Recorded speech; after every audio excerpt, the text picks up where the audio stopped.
สุขสบายดีพี่น้องไปสุขสุขคนกันแล้วกันเด้อวันนี้ผมว่าข้าพเจ้าเบาเสน่ห์เมืองลาวเนาะมีโอกาสได้มาเยี่ยมยามถามข่าวกับทางอาจารย์จิมมี่ยามาฮ่าเนาะก็เลยจิมมา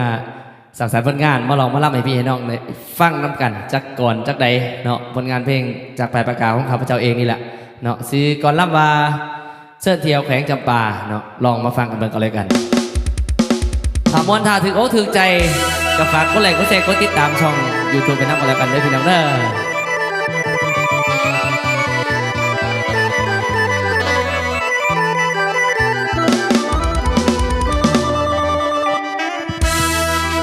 ละฟังก่อนเด้อพี่น้องสิลำกาวเด้อเป็นก่อน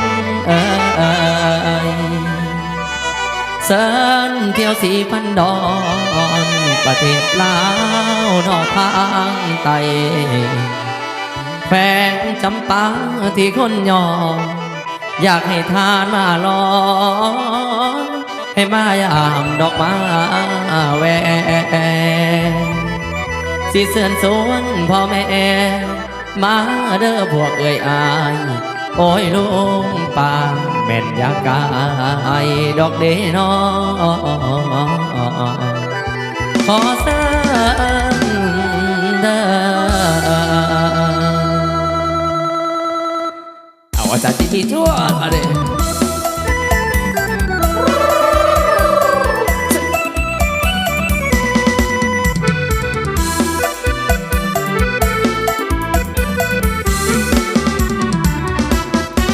ก่อนจะกลายมาเป็นแขวงจำปาแต่ก่อนนั้นเขาเอิ้นว่าสีพันดอนหมอลำจะคล้อกล่าวเป็นกองบางขั้นบางตอนเพิ่งความเป็นมาสีพันดอนคนรุ่นก่อนเขาเอิ้นกันแล้วต่อจากนั้นในยุคพัฒนาได้เปลี่ยนชื่อมาเป็นแขวงจำปาเจริญก้าวหน้าชื่อเสียงก็ดังกันไปสายไฟก็หูจักแขวงจำปาสักเรื่องลือไปไกลมีมรดกโลกที่น่าภูมิใจพี่น้องใกล้ไกลเก็บไปในความทรงจำ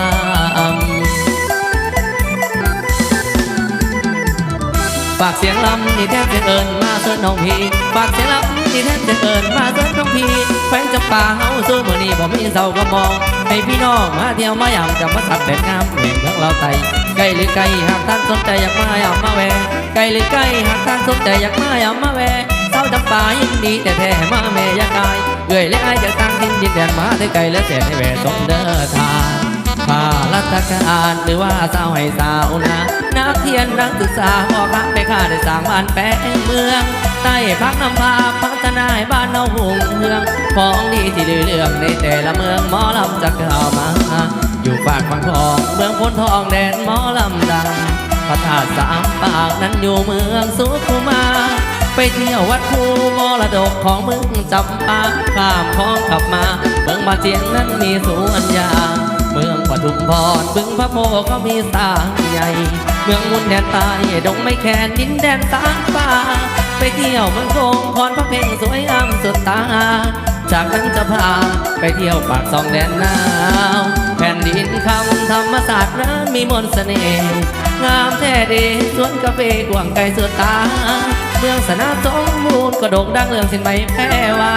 เศรษฐกิจก้าวหน้าเจริญนานาคือนครปากเส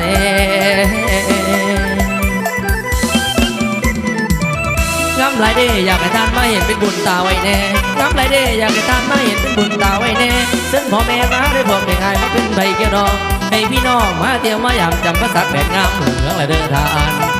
นั่นอุ้มแล้วเด้อ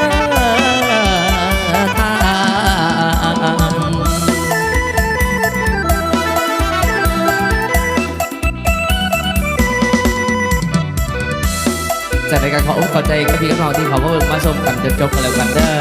จะได้ก็ฝากก็เลยก็แชร์นั่นเองรายการ